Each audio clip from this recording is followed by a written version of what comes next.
Tengo varias preguntas. Algunas preguntas por acá que quiero hacer. Bueno, obviamente los que no han venido, pues sería injusto como hacer esas preguntas sin que yo sepa, ¿no? Pero puedo preguntar cosas que hayan pasado esta mañana, ¿sí o no? Para estar equilibrados. Entonces, vamos a empezar con esta. Un segundo acá.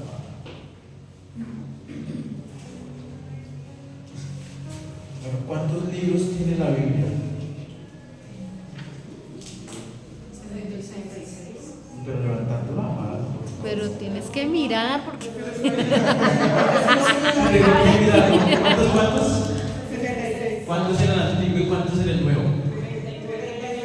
No, porque entonces el chocolatico aquí se lo paso, que sale con el 1, 2, 3, 4, 5. Venga por el chocolatico, Dani, por favor. Denle un aplauso a la niña, vea. Pero yo lo digo. Señor, esta es mañana de premios. Todo lo que hacen por el chocolatico, ¿sí o no? Otro. ¿Alguien sabe cuál es el libro más corto del Nuevo Testamento? No. ¿Por qué?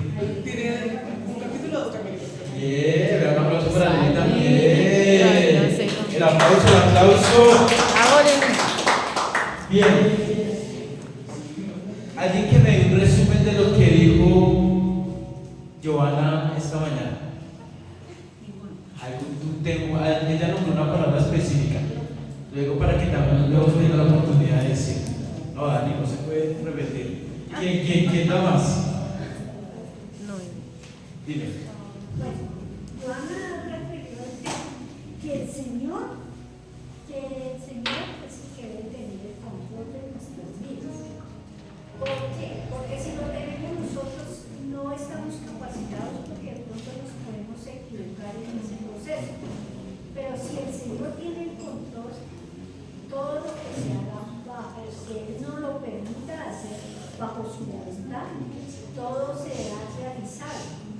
Que Él nos habla, que Él nos pastorea, Él nos dirige, Él nos sana, Él es todo lo que necesitamos. Y que seamos agradecidos, que seamos dependientes de Él para poder estar en ese control y que nuestros hijos toman sus decisiones porque ya son adultos.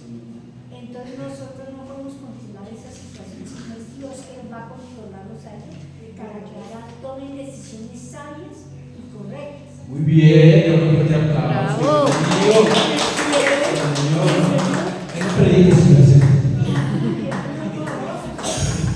Muy bien. Bueno, ya se aprendieron el versículo que están prácticamente que están acá en la iglesia. ¿Sí lo tienen o no? ¿Quién lo dice? ¿Quién? Por un balón de oro, vea. Lucho, láncese. El versículo. Allá. ¿Cómo es? Yo no. Perdón, discúlpame. Lucas 9:23. Listo, ¿y cómo es?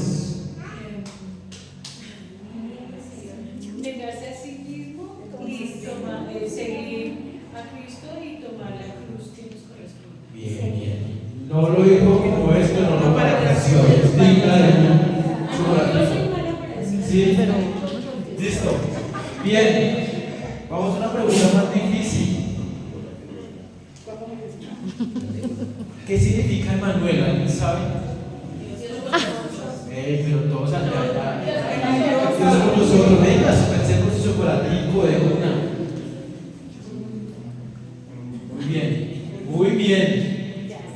Esta iglesia es una iglesia que lee esa Biblia, hemos dicho, tremendo.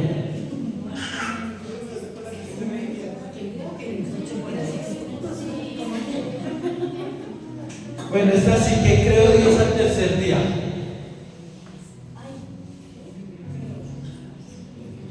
¿Quién? Bueno, entonces esta. ¿Cuál es el personaje que está encerrado en la Biblia? Hay uno que está encerrado. ¿Quién es? Y este va por chocolatito también. ¿Quién? encerrado. Hay uno que está encerrado en la Biblia. Hay alguien en la Biblia que está encerrado. Es que hay ¿Quién es? varios. No, hay un personaje. Juan. No, ¿quién da más? ¿Quién da más? Jeremías. Pero, Casi, casi. por ahí va. Pablo. Juan el Bautista, Pablo, no. No, Encerrado. Nosotros delante de ustedes. Sí, porque es En la Biblia. encerrado en la Biblia. Ay, de Es voz. que se nos cerró la Biblia es Abraham.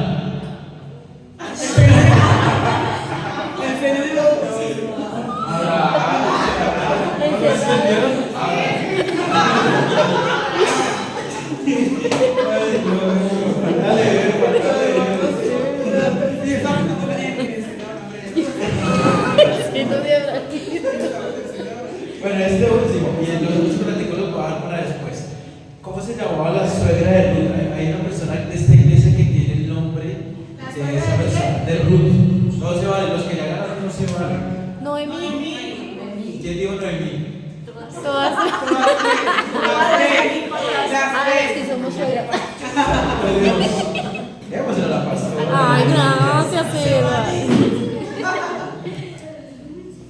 A ver, pues, ustedes sí, Dios mío, salen con unas chistosas. Pero la de Abraham estuvo buena. Estuvo buena, estuvo buena.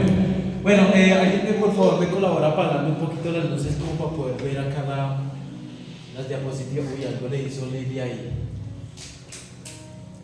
Bueno, sí, estamos bien ahí. Bueno, yo tengo un tema que se demora 3 horas y media. Entonces espero que tengan paciencia para organizar este tema. Es un tema que, bueno, venimos trabajando algo. Hay un tema específico que la iglesia ha venido trabajando y es ser un discípulo, ¿no? Si estoy en lo correcto o eso es el otro lado, ¿cierto? Ser un discípulo, lo que implica ser un discípulo. Y vamos a entender que un discípulo es aquel que sigue las enseñanzas de su maestro, ¿cierto? Si todos tenemos ese mismo concepto, un discípulo es aquel que sigue las enseñanzas de su maestro. Entonces, por ejemplo, Juanca, cuando está entrenando a las personas en el fútbol, técnicamente, ¿quiénes serán los discípulos de Juan Gabriel? Los niños, ¿cierto? Porque Juanca tiene un conocimiento y quiere replicarlo en otras personas para que aprendan. Y si alguno de ellos quiere más adelante, pues va a hacer lo mismo, va a replicar ese conocimiento para tener sus discípulos. Entonces Jesús tuvo discípulos, ¿cierto? ¿Por qué Jesús tuvo discípulos? Tenía 12 personas a su alrededor, los cuales se dejaban instruir por él, ¿cierto? Para seguir las enseñanzas de su maestro. Jesús era el maestro. Entonces, entendiendo esto, ser discípulo tiene un costo muy tremendo, porque pues si nos ponemos a ver a lo largo de la Biblia, todos los discípulos tuvieron que pagar un precio, ¿sí o no? ¿Sí estamos bien? ¿Sí estamos bien? Por ejemplo, ¿qué precio pagó Pedro? Alguien que me diga. Si hablamos de Pedro, ¿qué precio tuvo que pagar? ¿Cuál? Dar la vida. Dar la vida, ¿qué más? ¿Cuál más? ¿Cuál más? Dejar a su familia. La suegra también la tuvo que dejar. Entonces, bueno, por ejemplo, Juan, ¿qué precio tuvo que dejar, pagar Juan para ser discípulo de Jesús? ¿La muerte? ¿Seguros? ¿Seguros? Juan. Juan, el discípulo Juan. Ah, ok. Estoy hablando de los discípulos de Jesús, no Juan el Bautista. ¿Cuál? Sus costumbres, sí. Otro discípulo por ahí, Pablo, por ejemplo, Pablo el apóstol. ¿Qué precio tuvo que pagar Pablo para seguir a Jesús? Lo golpearon. ¿Cierto? Encarcelamiento, persecución. Hubo a uno que lo metieron en una paila de aceite caliente. Fue Juan por seguir la palabra, por predicar la palabra por allá y lo echaron en una paila, ¿cierto? Entonces, hoy quiero, Esteban. ¿Ustedes recuerdan a Esteban, lo que le pasó a Esteban, el discípulo más joven? Un día estaba por ahí predicando y las cosas que estaba diciendo eran tan difíciles de entender a las personas que lo que optaron por hacer en ese tiempo fue coger un poco de piedras, llevarlo a un barranco y cogerlo a roca. Y ese fue un precio. Y la frase con la que él terminó fue la misma con la que dijo su maestro. ¿Cuál fue? A ver, recuerden. ¿Cuál fue? No. Él dijo una frase que dijo Jesús en la cruz y eso nos da a entender que Jesús sí influyó como maestro en la vida de sus discípulos. ¿Cuál fue? Padre, perdónalos, ¿por qué?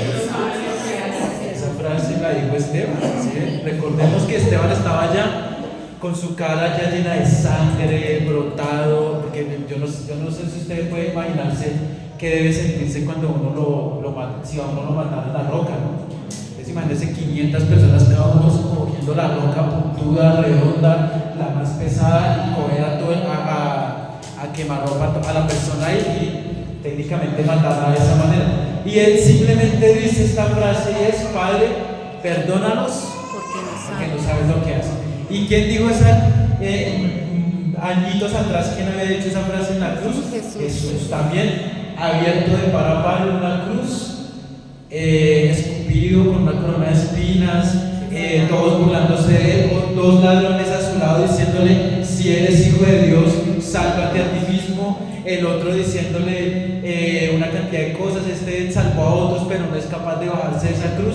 Y él simplemente en ese momento lo que nace en su corazón es decir: Padre, perdónalos porque no saben lo que hacen. Y ahí comienza a renacer el corazón de un discípulo, ¿sí? Y hay una cosa que me impresiona a mí, y es que miren esa imagen. Ustedes no sé si se recuerdan en la cena, había un discípulo que siempre se hacía al lado de Jesús. Y no solo eso, se recostaba en su pecho. Yo no sé a mí me pasaba mucho cuando yo era pequeño. Y yo creo que a veces cuando estábamos con mi papá uno tenía esa oportunidad, uno como que se recostaba de niño pequeño y uno alcanzaba a escuchar ese pequeño latido, ¿no? En el corazón, ¿sí? Cuando uno se acuesta como a este lado y como que todo está en silencio, uno tiene esa oportunidad de escuchar como algo por allá por dentro, ¿cierto? Entonces este discípulo hacía eso, mientras todos los otros discípulos estaban preguntándose: ¿quién es el más importante? No, soy yo, porque es que yo tengo esto, no es que este discípulo hace esto. Él solo guardaba silencio y dice la Biblia que se recostaba en el pecho de Jesús a escuchar sus latidos. Y lo que más me impresiona, estoy haciendo esta pequeña introducción, lo que más me impresiona a mí es que él en sus cartas nadie dice que él era el discípulo amado. ¿Sabían eso? ¿Sabían que nadie, un escritor aparte de él, dijo: es que el discípulo amado es Juan? ¿Saben quién mismo se atribuyó eso? A ver, ¿quién creen ustedes? Él mismo. Él mismo. Tremendo, ¿no? Él mismo escribiendo sus cartas en aquellos siglos, él mismo se atribuyó ese título de que él era el discípulo amado. Nadie lo dijo. Escribió el Evangelio de Juan, primera, segunda, tercera de Juan, y escribió otro libro que es muy conocido en la iglesia y es el Apocalipsis. Escribió esos 4 libros. ¿Sí? Ese mismo discípulo fue. Ese mismo discípulo tiempo después ya no iba a estar así, recostado en el pecho de Jesús, sino iba a estar perseguido. Y el que les estaba diciendo ahorita que fue metido en una paila de aceite caliente, es que yo nomás miro cuando voy a hacer un chicharrón y miro esa paila que ya sale el humito, así que uno ya sabe que ya es el momento de echar algo ahí porque ya está haciendo el humo, ¿no? Usted se imagina ahora que a uno lo echaran en esa misma temperatura. Y lo peor de todo es que este señor no fue capaz de decir: no me echen ahí, que yo no tengo nada que ver, como lo hizo Pedro cuando negó a Jesús, sino él siguió firme, ¿cierto? O vemos los libros, si no, él no hubiera podido escribir todos los libros que escribió. Y fue exiliado. Después de que pasó eso, salió exiliado. ¿Saben qué es exiliado? No? ¿Qué es? ¿Qué es exiliado? Porque no digo términos que no. Sí, echado, desterrado, desplazado, aislado, separado, echado, como muchos nos echan a veces. Entonces, a este discípulo le pasó eso. Fue exiliado a una isla que se llamaba Patmos. Usted busca en Google dónde queda Patmos y ahí le aparece dónde es. Hoy día creo que tiene otro nombre, pero es una isla que queda por allá. Y entonces él se fue por allá y ¿qué empezó a hacer? Imagínense, solo, ¿cierto? Porque allá no estaba con su esposa, no estaban sus hijos ahí para que lo levantaran, para que le hicieran curación, para que le dijeran: venga Juanito, yo le colaboro con una sopita, nada, estaba por allá exiliado. ¿Listo? Y entonces por esto, si usted toma nota o quiere hacer algo con esto se llama el secreto para ser un discípulo amado. Entonces, siguiente por favor, ahí está el asistente. Entonces, ¿cómo hago yo para ser un discípulo amado? Primero, no tengo que escribir un libro, no tengo que decir, no tengo que meterme en una página caliente para decir, oh, soy un discípulo amado. Y a veces siento que malinterpretamos lo que realmente significa ser un discípulo, ¿sí? Ser un discípulo no es como que me voy a obligar todos los días, tengo que ser un discípulo, tengo que comer Biblia, tengo que aprenderme los versículos, tengo que hacer, tengo que estar todos los domingos a las 8 y tal, y entonces ya voy a ser un discípulo. Realmente no tiene nada que ver con eso. Tiene que ver, no es favoritismo tampoco. A veces hay gente que dice que porque hacen cosas acá, entonces ellos son los favoritos, ellos son los que realmente se lo merecen, son los que se han ganado como tal la aprobación, y no tiene nada que ver con eso. Ser un discípulo amado no tiene que ver con favoritismo, es una cuestión de posicionamiento, es optar con una posición. La pregunta es, ¿por qué Juan decidió estar más cerca? ¿Alguien le dijo a Juan que hiciera eso? No, yo creo que Juan tomó la decisión.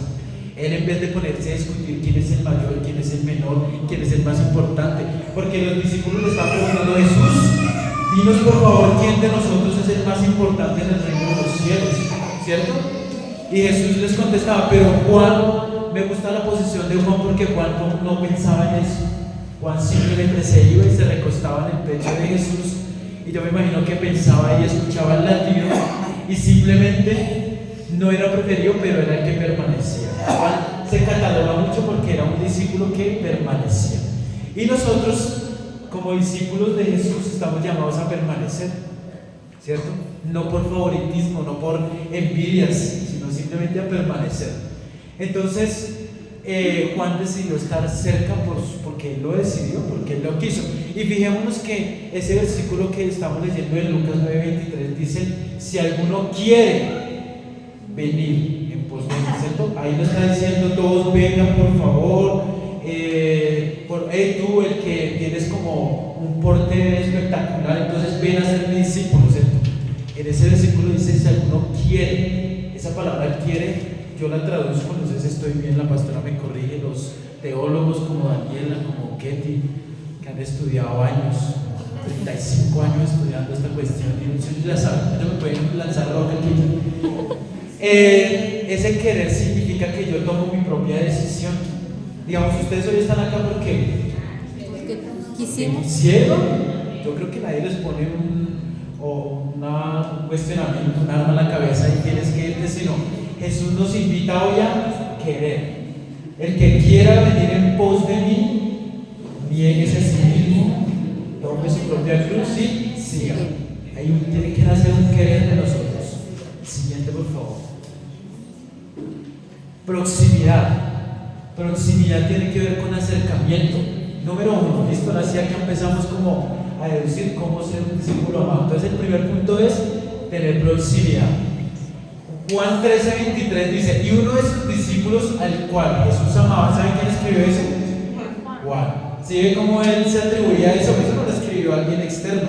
Él comenzó a escribir: y uno de sus discípulos, el cual Jesús amaba, estaba recostado al lado de Jesús. O sea, el mismo autor que escribió eso se atribuía el ser amado por Jesús. Estaba recostado al lado de Jesús, mientras otros discutían posiciones.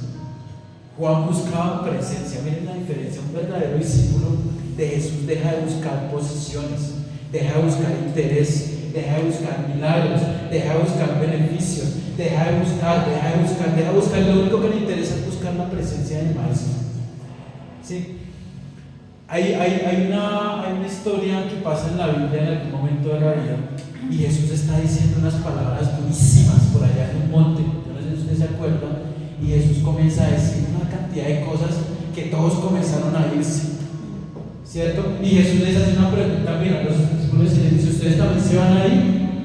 ¿Sí? ¿Se recuerdan eso? Y yo creo que yo hubiera estado, yo hubiera dicho: uy, Jesús, no digas esas cosas, mejor sigue repartiendo panes y peces para que la gente no se vaya. Jesús, no, Jesús, mejor haga milagros, porque vea, todo el mundo se nos está yendo y usted les está sacando a correr. No hubiera hecho eso humanamente, ¿no? Pero Jesús estaba confrontando los corazones de todos los que estaban ahí, y todos empezaron a irse. Y Jesús dice una cosa interesante que les dice: si ustedes también se quieren ir. Y Pedro se devuelve y que le dice: a ver, alguien que me recuerde, ¿Qué dijo Pedro? ¿A quién iremos? ¿A quién iremos, maestro? Jesús, si solo tú tienes palabras De vida. de vida. O sea, en pocas palabras, yo creo que pasó eso y Pedro como que se quedó ahí pensando porque era como el santillo, el que según las últimas investigaciones teológicas, Pedro era colombiano porque era atravesado, nada no se quedaba callado de nada. Entonces, le dijo Jesús, nosotros no nos podemos ir.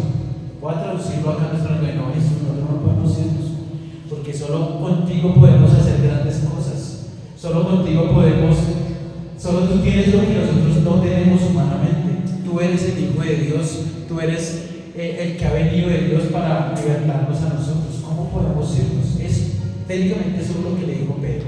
Entonces, eso es buscar la presencia del Maestro, no importarse por milagros, por beneficios, sino simplemente buscar la presencia de Dios, la compañía, la cercanía.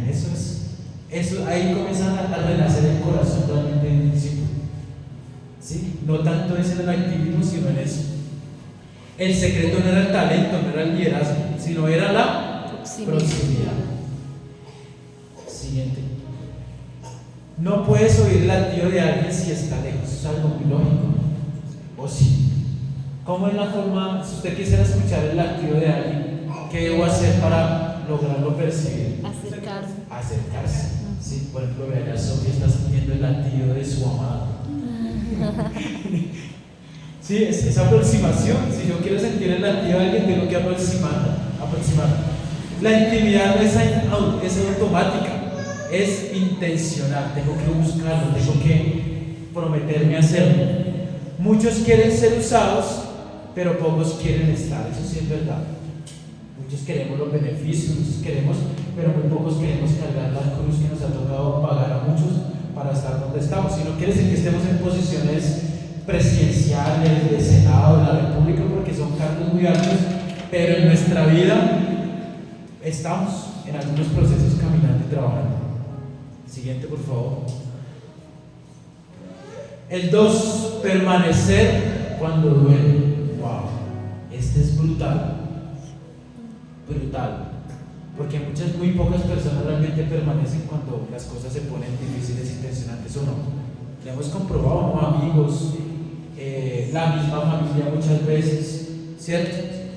En Juan 19:26, esta escena la quiero resumir un poquito, porque esto pasa cuando Jesús está crucificado también. ¿Sí? Él dice, pasa hasta este momento.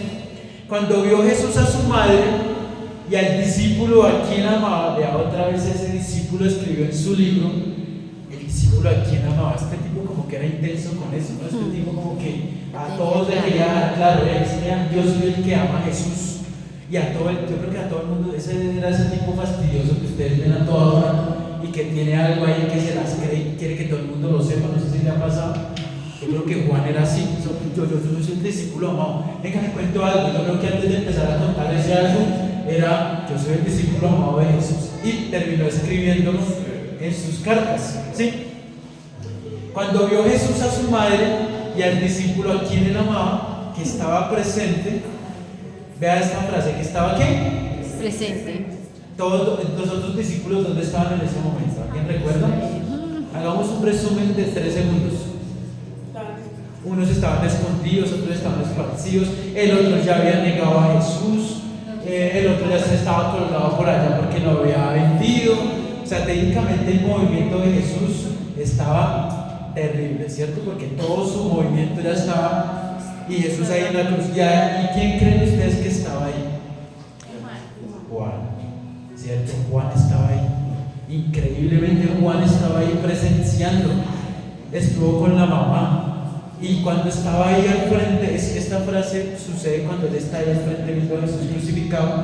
Y miren lo que dice: cuando vio Jesús a su madre y al discípulo a quien amaba que estaba presente, dijo a su madre: mujer, he ahí tu hijo. Y después le dijo al discípulo: he aquí tu madre. Y desde aquella hora el discípulo la recibió en su casa. Wow. Quiere decir que hay algo bonito aquí en este texto, y es que Jesús confió algo que era valioso para su vida. Sí, claro. ¿Cierto? Suena mal. Entonces quiere decir que cuando tenemos proximidad con Jesús, cercanía con Jesús, Él nos delega cosas que para Él son valiosas, ¿cierto? Porque lo dice este texto. ¿Quién le encomendaría a la mamá cualquiera? Se le encomendaría a cualquiera, ¿no? Usted le daría a su mamá cualquier aparecido. Ahí venga usted, encárguese de mi mamá que yo me voy por 7 meses, ¿no? Yo creo que uno busca, se cierra los ojos y comienza a pensar en todas las personas que tiene, en el que más confía, en el que más tenga posibilidades de mantenerla, y ahí toma uno esa decisión. Y Jesús se la encomendó a Juan. Siguiente. Juan fue el único discípulo al pie de la cruz. El único. En ese momento no había milagros, no estaba la multiplicación de los panes, los peces, no había multitudes, bueno, sí había multitudes, pero no como en ese entonces. Solo había estas 3 cosas. Léalas usted ahí. ¿Qué había en ese momento? Sangre, silencio y dolor. Y Él estaba ahí. Siguiente, por favor. Están escribiendo. Perdón. Voy rápido, ¿sí o no? Me quedan 2 horas y media. No, yo tengo los chocolates. El chocolate lo hace dormir a uno, debía haberlos dado al final. ¿Listo? Entonces Juan fue el único discípulo que fue al pie de la cruz. Gracias, Lili. El discípulo amado no es el que grita más fuerte. El que no se ve es el que no se va cuando el cielo guarda silencio. Muchos aman a Jesús cuando sana, cuando hace milagros, cuando todo me comienza a ir bien, cuando yo prospero, cuando me sale el trabajo que yo más anhelo, cuando no tengo enfermedades, cuando mi familia está 10 de 10.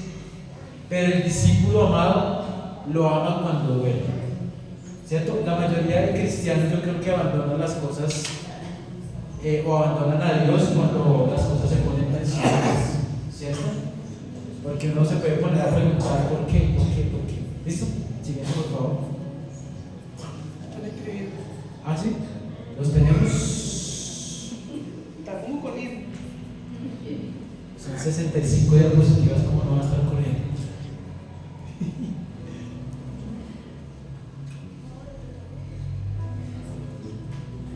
Tres. Identidad en el amor y no en el desempeño. Este punto es supremamente importante. ¿Dónde debe estar la identidad del discípulo? Según ese texto. Juan nunca se llamó a sí mismo por su cargo. O sea, Juan nunca dijo, yo soy el más fiel, yo soy el más espiritual, yo soy, ¿cierto? Solo se definió así, el discípulo al que Jesús amaba. ¿Por qué creen que él se denominaba así? Analicemos un poquito, ¿por qué creen? ¿Por qué creen que Juan se categorizó así? ¿Alguien tiene alguna opinión o pensamiento sobre eso? Que era fiel a Jesús, que sentía que lo que él daba a Jesús era lo más a sí mismo. Él sentía que el Señor era la prioridad para él. Bien, excelente, sí, puede ser. La pasas, por favor. Ya todos.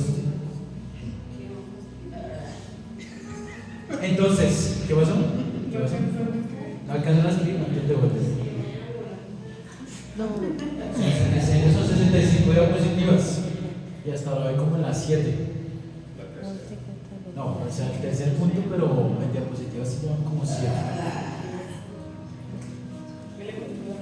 Vaya, el discípulo. Entonces, ¿cómo nos estamos definiendo nosotros? Si se nos preguntara en este momento a nosotros, ¿cómo nos definimos como discípulos? Esa será una muy buena pregunta, ¿no? ¿Listo? Tu identidad no nace de lo que haces para Dios, nace de cuánto entiendes que Él te ama. Yo creo que muchas veces no entendemos cuánto Dios nos ama, o si nos ama. ¿Por qué creen ustedes que Dios nos ama? ¿Alguien que pueda decir? ¿Por qué creen?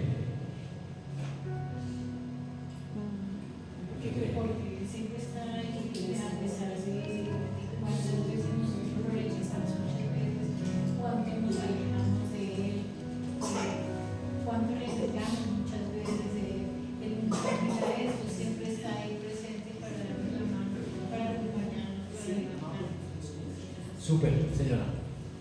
Sencillamente porque Él es amor. Porque esa es la esencia.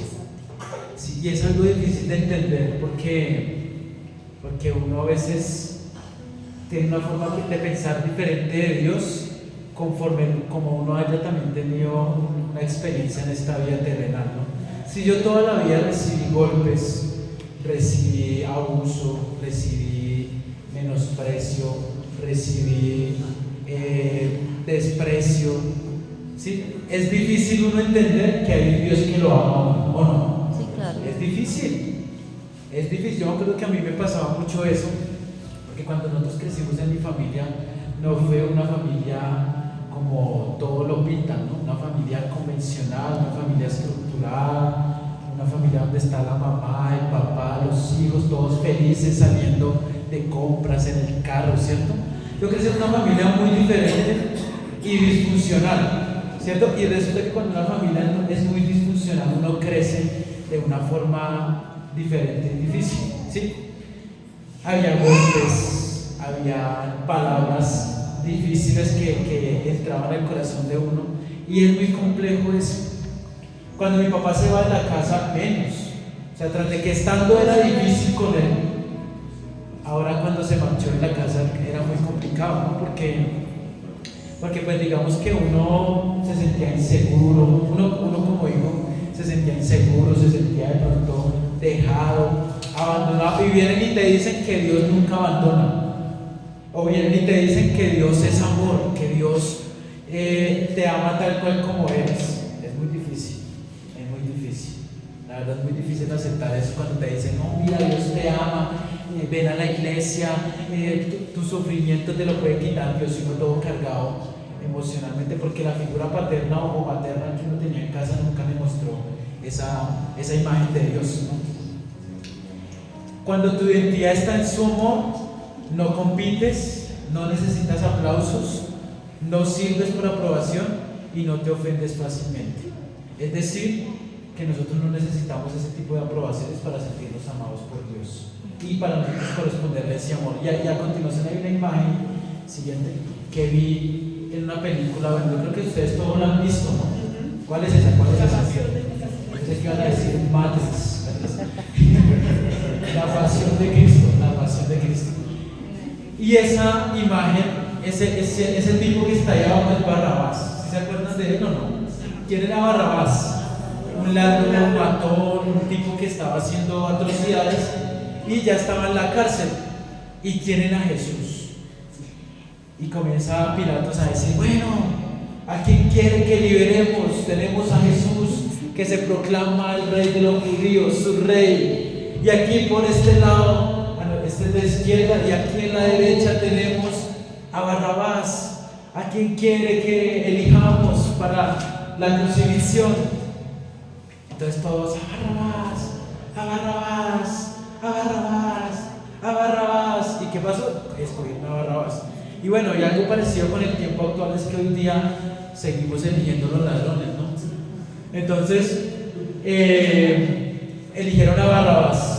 Sale Barrabás libre y Jesús queda pagando el precio que él no había cometido. Jesús era inocente, ¿no?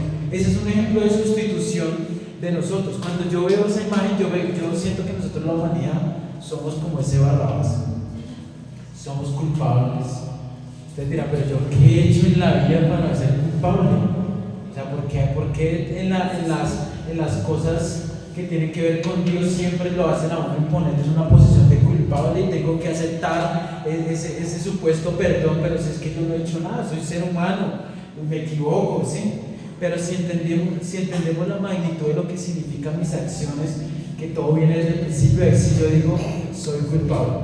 Y me gusta esta mirada de ese señor cuenta un testimonio en la vida real, que tiempo después de que él fue actor, él cuando hizo esa escena en que miró hacia atrás, solo se quedó mirando a ese otro actor que estaba ya maquillado como Jesús, y dice que él sintió realmente que lo estaba mirando el amor de Dios, y que lo comenzó a atravesar y lo comenzó a inundar, y ese señor no era cristiano. Y cuando pasó eso, él comenzó a indagar más, y hoy día es un evangelista cristiano tremendo, y esa fue la forma en que Dios usó para llamar su atención y para decir te amo. porque así muchas veces estamos nosotros. No nos sentimos amados, pero tampoco sentimos que la hemos embarrado, que yo porque tengo que aceptar ese amor si es que yo nunca he hecho nada, ¿cierto? Pero cuando entendemos la magnitud de quién soy yo delante de Dios y mis acciones delante de las de Dios, nos podemos ver así reflejados, ¿sí? Y que Jesús pagó ese precio. En ese momento se cambió el pecador por el justo, y es lo que pasa con nosotros todo el tiempo. Nosotros somos los pecadores y Él es el justo, y ya Jesús pagó el precio por nosotros, y por eso somos justos. Siguiente, por favor. Liliana se está durmiendo. Un baloncito para Liliana. Esto es otra cosa. Yo no sé si a usted le pasa. Hay un dicho que dicen las abuelitas. Uy, ¿quién hizo eso? Y dice que el que anda por entre la miel, algo se le pega. Y es verdad.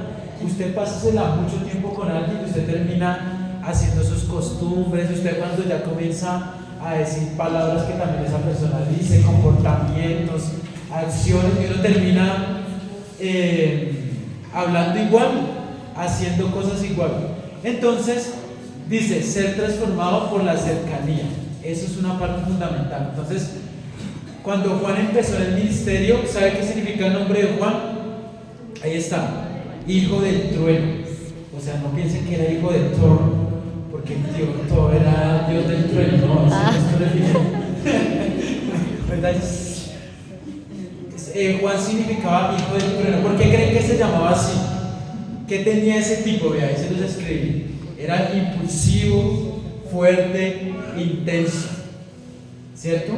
Y en una ocasión el tipo llega y le dice a todos: no, Señor, mandemos, si quieres comencemos a orar para que Dios traiga destrucción a este pueblo y para que todo el mundo se muera. De manera, o sea, tiene un carácter como egoísta. A veces no quieren cambiar, entonces vamos a orarle a Dios para que destruya a estos males, ya que, o sea, eso era impulsivo, ¿cierto? Era fuerte, era intenso. Y por eso se llamaba trueno, hijo del trueno, significaba el nombre de él. Y acá está el versículo para soportar lo que estoy diciendo, que está en Marcos 3:17, que dice, acá Jesús está haciendo una elección de los 12 apóstoles, y él dice a Jacobo, hijo de Zebedeo, y a Juan, hermano de Jacobo, a quien apellido Bonerges, esto es, hijos del trueno, porque los tipos eran así todos, por dicho, yo no sé si usted conoce a gente que eso dice lo que les nazca de una vez, y son fuertes, y saben que escribió. ¿Y saben qué terminó escribiendo este señor que era impulsivo, fuerte, intenso? ¿Qué terminó escribiendo? Dígalo. Dios es amor. Y si usted se pone a ver las cartas de Juan, la mayor parte de estos libros hablan del amor de Dios. Wow, ¿no? Quiere decir que lo que transforma a uno, o sea, la transformación de uno viene por medio de la cercanía.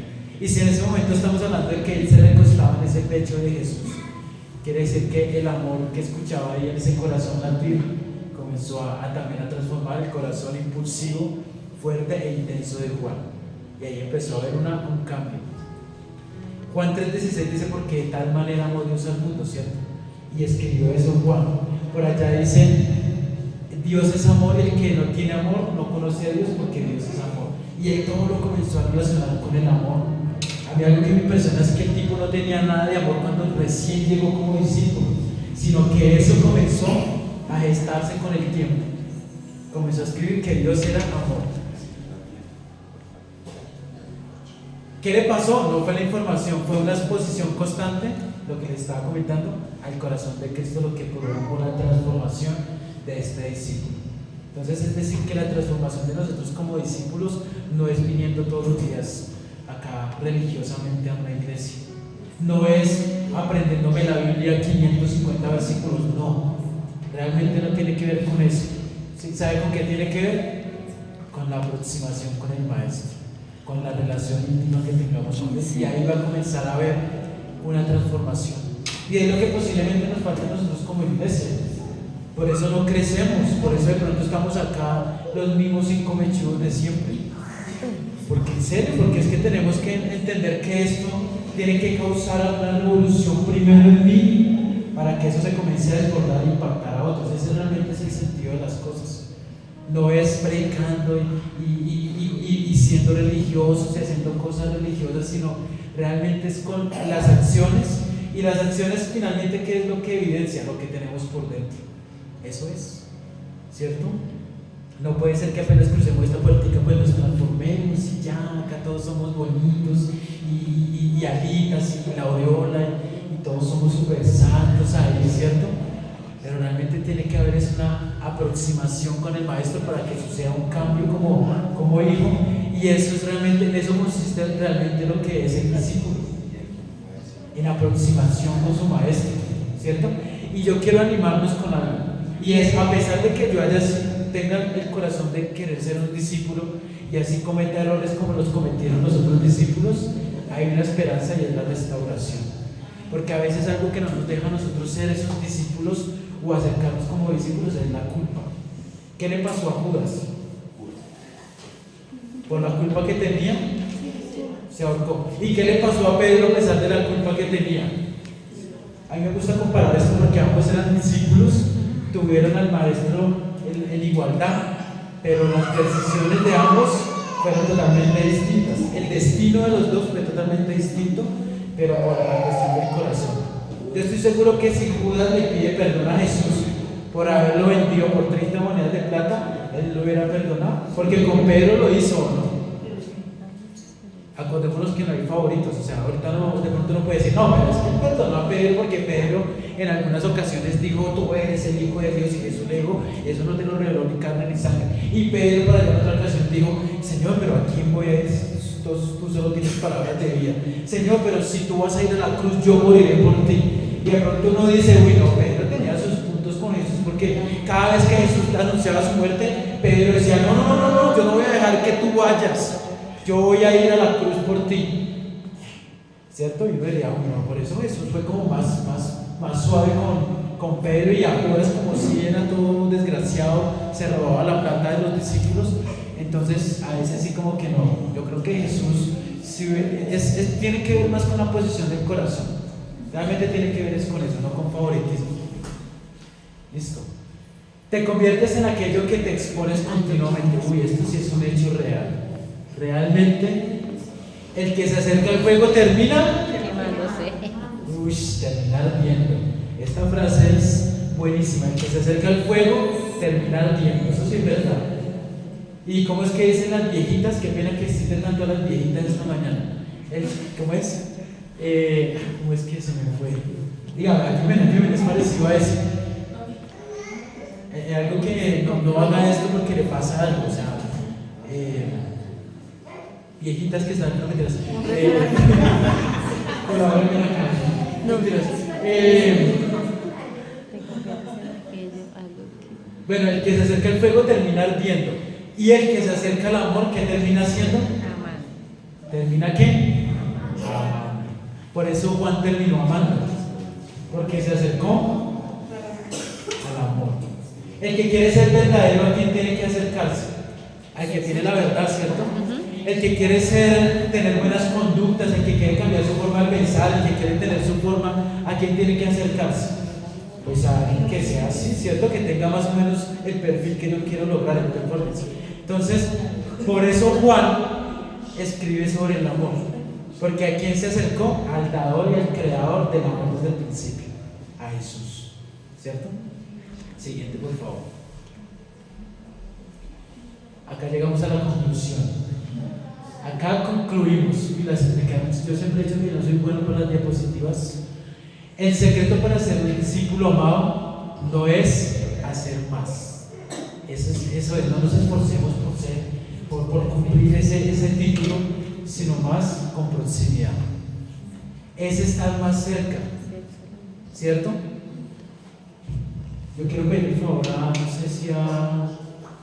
a Luchito. Luchito, por favor, pasa acá al frente, le va a hacer un lavamiento. Un lavamiento. Vean, esto, el estar más cerca de Dios, hay muchas cosas que muchas veces le impiden.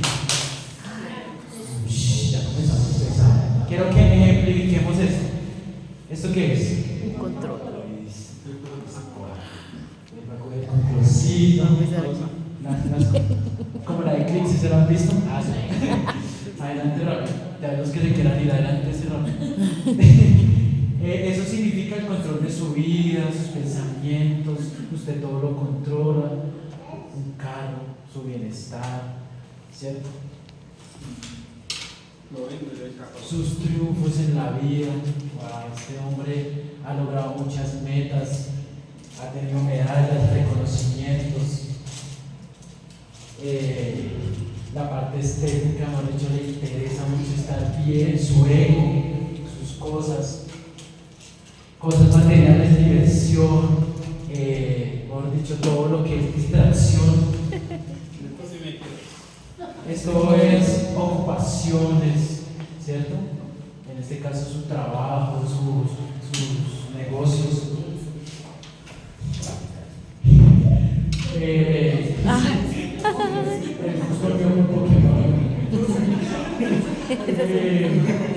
Propiedades, gustos, ¿sí? Cosas, posiciones. Pueden usar esto por favor, pero no. El dinero, sus ahorros, sus cosas, ¿sí? Viajes, metas, sueños, ¿sí? Coja esto por favor en esta mano. Y si yo fuera Jesús y le dijera quiero que me sigas y seas mi discípulo y yo le extiendo la mano, ¿él podría en este momento hacerlo? ¿Por qué no podría? Porque está ocupado, ¿cierto? Y nosotros muchas veces en la vida, eso es lo que nos impide a nosotros tomar ese camino. Los afanes de la vida, las propiedades, los sueños. Obviamente no estoy queriendo decir que eso esté mal, ¿no? Pero si Jesús está extendiendo la mano, simbólicamente, mira lo que tenemos que hacer para acercarnos a eso. Despójese de todo eso. Bótelo al piso, bótelo al piso. Todo. Y ahora sí, mira lo que quieran. Ya pueden tomar esa decisión. Pero la única forma es despojándonos de nosotros mismos. Esa es la forma de negarnos las luchas. Esa es la forma y a lo que se refiere Jesús cuando dice el que quiere venir en pos de mí, niéguese a sí mismo. Ese negarse a sí mismo significa dejar todo lo que yo soy y ir en pos de él. ¿Con cuál cruz? ¿Qué significa eso? O sea que tengo que ver por allá, irme para arriba y coger una cruz y comenzar así como hacen en Semana Santa. No. Esas cruces cada uno de nosotros inconscientemente las sabe. Todos tenemos una cruz que cargar en este momento. Tal vez es la enfermedad, tal vez es una relación difícil con alguien, ¿sí? Tal vez esa cruz es una necesidad, tal vez esa cruz son las finanzas, tal vez mi cruz es mi relación de pareja, no está fluyendo bien, tal vez soy yo mismo con vacíos emocionales. Esa es mi propia cruz. Y negarnos a nosotros mismos. No es impresionar a Dios, es permanecer en su pecho. Esa es la clave. Esa es la clave para ser un discípulo. Solo es permanecer en su pecho, no es más. No es más. No es tener el curso de teología y el conocimiento, sino simplemente es tomar eso que hizo Lucho, soltar lo que me viene haciendo daño y decidir caminar hacia el Maestro.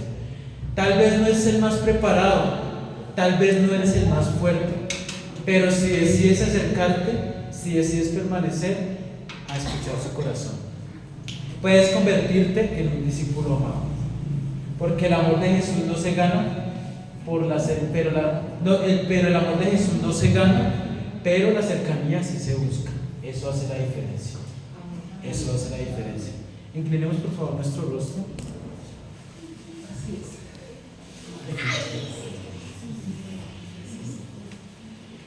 Y vamos a pensar un momento cuál está siendo esa muralla que está impidiéndome que yo me acerque a Jesús de esa manera, con ese corazón noble y sencillo.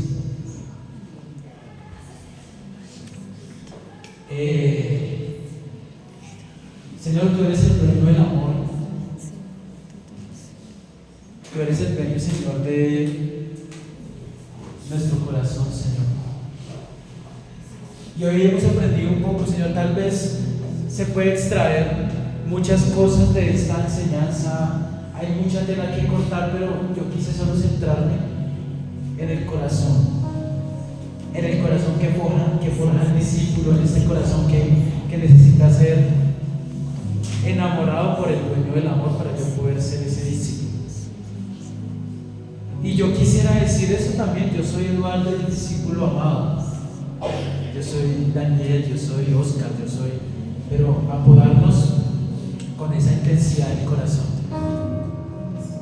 Gracias por tu amor, Señor. Gracias porque tú no nos rechazas. Así es, Señor. Gracias, Señor, porque tú nos amaste primero a nosotros. Y gracias, Señor, porque si hubo alguien en la historia que entregó lo que le pertenecía, fuiste tú. Nosotros no fuimos los que arrebatamos tu vida, Señor, porque ahí tu palabra dice que cuando tú dijiste, nadie me quita la vida, sino yo decido entregarla. Y nosotros hoy tomamos esa decisión, si está en nuestro corazón, que necesitamos ser conscientes de nuestras acciones, conscientes de este tiempo, Señor. Y oramos que tú nos ayudes, Señor. Ayúdanos a amarte, ayúdanos, Señor, a despojarnos del orgullo, de la prepotencia, de lo material, de todas estas cosas que hoy nos identifican. Y tú eres el dueño del amor, Señor. Y llena cada vacío en nuestras vidas, Señor. Llénanos donde hubo esa falta de amor que nos impide ver que tú nos amas. Que tú nos amas, Señor. Llénanos esta mañana, Señor, y que la iglesia pueda, Señor, hoy ser un punto de referencia, Señor. Gracias por este tiempo, Señor. Gracias por este día, Señor, por todos los que estamos acá y por permitirnos estar en este lugar. En el nombre de Cristo Jesús. Amén y amén. Amén.